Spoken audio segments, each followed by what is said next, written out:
experimentador, ele pode ser um usuário recreativo ou um usuário habitual. O usuário recreativo é o indivíduo que usa a droga quando o ambiente é favorável. Ele usou mais de 5 vezes na vida, mas ele não busca aquela droga. Só quando o ambiente é favorável, alguém leva a droga para algum lugar, tem uma facilitação, está numa festa onde os amigos estão usando êxtase e ele usa também. Mas ele não tem necessidade, não tem compulsão, não busca, não sai para comprar. Então não gera nenhum transtorno maior aquele adolescente. Então utiliza quando há disponibilidade, quando o ambiente é favorável, sem que isso afete suas relações sociais e afetivas. Já o usuário habitual é aquele que faz uso frequente de qualquer droga em qualquer dose. Só que o uso é feito em 6 vezes ou mais no último mês, de quando ele procurou aquele atendimento. Então ele procura a droga, ele tem necessidade, mas ele não tem a compulsão ainda do dependente químico. E esse usuário habitual já representa um risco para o adolescente. O experimentador, todo adolescente é por si só experimentador. Então ele tem necessidade, por ser um período de transição, um período de transformações, ele experimenta várias situações, entre elas o uso de drogas. O uso abusivo do tipo recreativo não traz nenhuma consequência maior para aquele adolescente. Agora, já o usuário habitual e o usuário disfuncional, que é o dependente químico, eles podem trazer consequências sérias e eles são, inclusive, indicativos de quebra de sigilo no atendimento desse adolescente. Então, dentro das normas éticas, legais de atendimento ao adolescente, em algumas situações o sigilo pode ser quebrado, quando aquela situação possa gerar danos à saúde do adolescente ou a terceiros. Então, no caso do usuário habitual e do usuário disfuncional, é o que acontece. O usuário habitual diferencia do usuário disfuncional porque o uso, no caso do usuário habitual, ele é feito de uma forma controlada. Então ele começa a ter rupturas sociais, ele muda de repente de grupo de amigos, ele tem uma queda leve do rendimento escolar, mas ainda não compromete como um todo. Ele ainda tem relações com aquela família, ele não tem compulsão pela droga. Já o usuário disfuncional, ele tem que apresentar pelo menos 3 dos seguintes critérios que são classificados pelo DSM-4, que é o Manual de Transtornos Mentais. Ou compulsão pelo uso, consciência dessa compulsão, consumo além do pretendido, tentativas infrutíferas de reduzir a quantidade, prejuízo de lazer, trabalho e relações afetivas, consumo para atenuar a abstinência e a tolerância. Então, pelo menos 3 desses critérios têm que estar presentes no último ano, além do uso de 6 vezes ou mais no último mês. Então, isso diferencia do usuário habitual. Nessas duas últimas situações, então, é mandatório que se faça quebra de sigilo no atendimento desse adolescente. É necessário que se chame o responsável, chame a família para tentar colocá-los a par da situação. Em relação à sexualidade, é importante que se faça abordagem de todos os aspectos do desenvolvimento da sexualidade, o que se espera que seja normal nessa faixa etária. Então, a masturbação seria o início, gera muitas vezes constrangimento, mas é uma preocupação comum nessa faixa etária. Então, a masturbação, ela representa o início do desenvolvimento da sexualidade daquele adolescente. É o autoconhecimento. Então, quais são as relações a partir daí? Então, isso é comum no início da adolescência, a partir daí. Qual é o desenvolvimento normal daquele adolescente? Quais são as relações? Fica com alguém e aí a gente pode utilizar algumas gírias com muito cuidado para não se igualar ao adolescente, porque ele está procurando um profissional de saúde e não um coleguinha, né? Então, não é para bater papo como um colega. O ficar, o namorar, se já teve relação sexual ou não, número de parceiros, se tem uma história prévia de gravidez, faz uso de método contraceptivo, método de barreira, se tem história de doença sexualmente transmissível também prévia, se sofreu ou não algum abuso sexual. Então, na verdade, a sexualidade e o uso de drogas são 2 aspectos que mobilizam muito essa consulta. É importante que o profissional de saúde tenha sensibilidade suficiente para ir até um determinado ponto ou não nessa primeira consulta, ou protelar para uma outra consulta, ver se essas consultas têm que ser marcadas com um intervalo menor para que se detalhe mais algum aspecto que tenha causado algum alerta.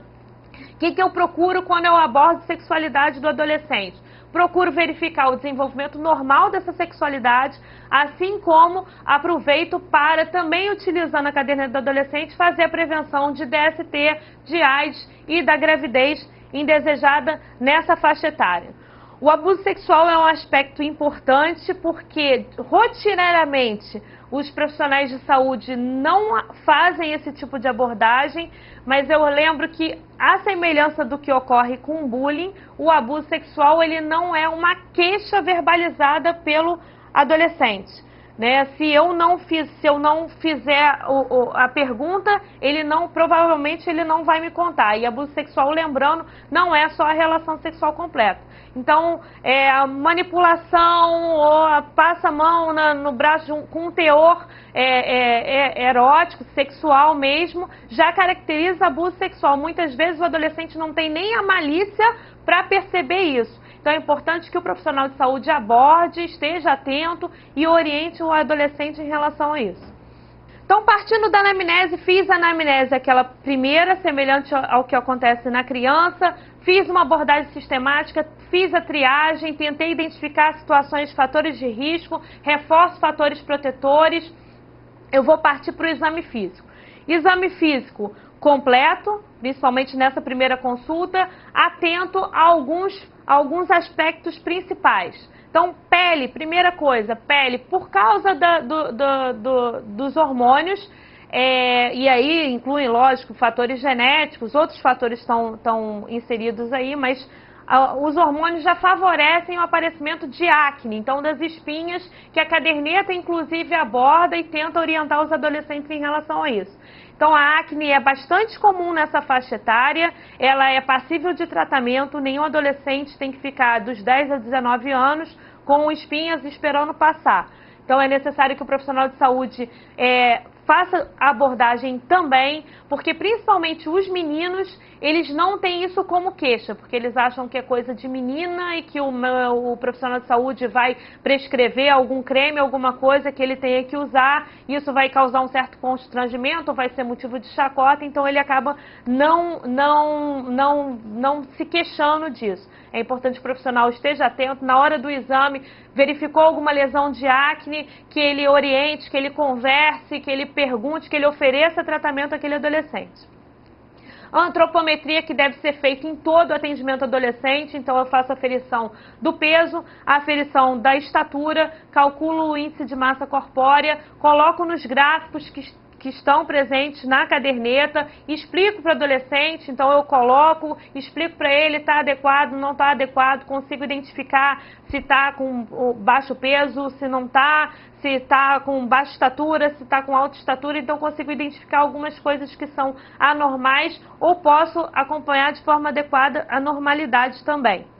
A acuidade visual, que deve ser vista pelo menos uma vez por ano, mas se preconiza que seja refeita a cada 2 anos, por causa das mudanças corporais mesmo, do crescimento nessa faixa etária. Todos os órgãos e tecidos eles crescem e o crânio cresce com uma velocidade bem menor, mas cresce no seu sentido sagital, então existe um alongamento desse crânio, o que faz com que o globo ocular também alongue e aí a imagem que caía antes na retina passa a cair anteriormente. Então esse adolescente faz com muita frequência miopia.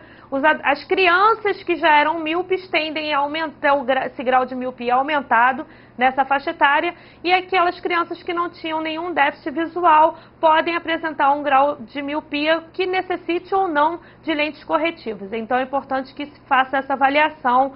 Existe o quadro de Snellen, a gente pode fazer uma primeira triagem, né, na unidade básica de saúde e, se for o caso, encaminhar para a unidade de referência.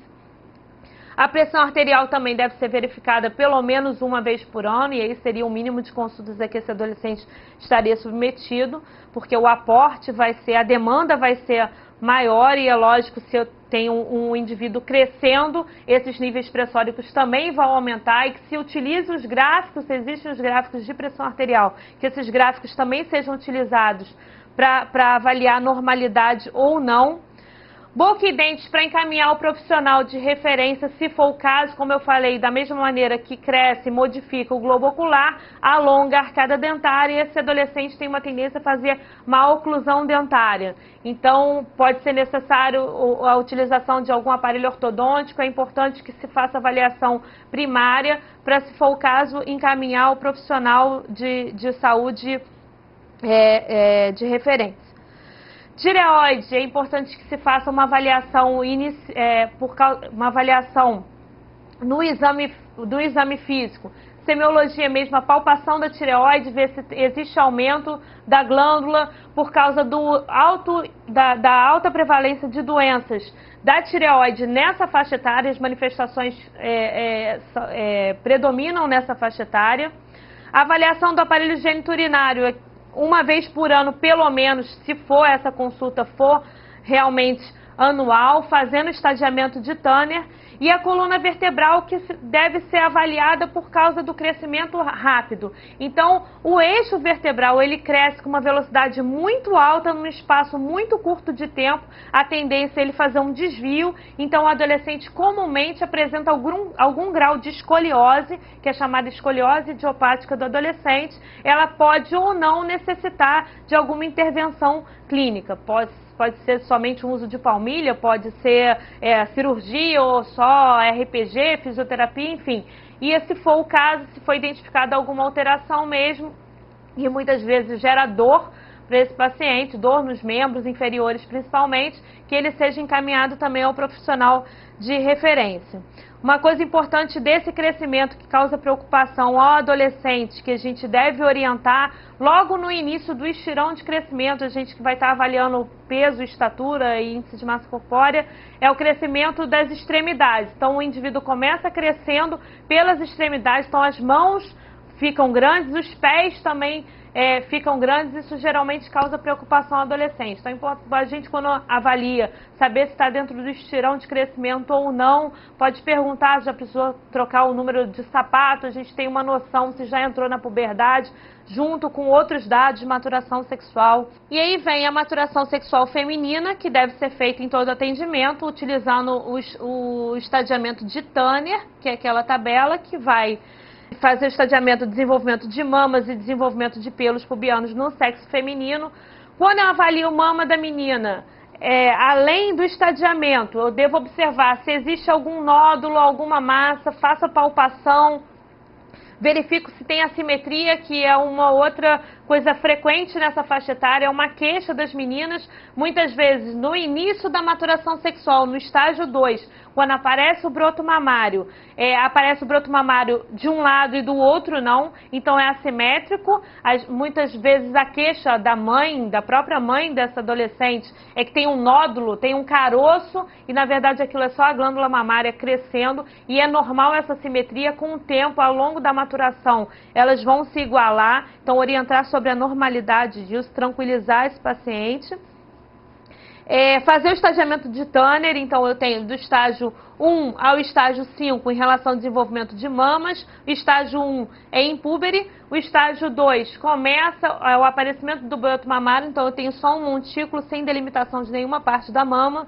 No estágio 3, eu tenho uma velocidade maior de crescimento da areola mamária. No estágio 4, a velocidade maior de crescimento é do mamilo, então é como se ele se destacasse do resto da mama. E M5 é a mama do tipo adulto. No momento que eu estou fazendo o estadiamento, que eu estou examinando a mama dessa adolescente, eu aproveito para orientar sobre o autoexame de mamas, com o intuito de prevenir o câncer de mama.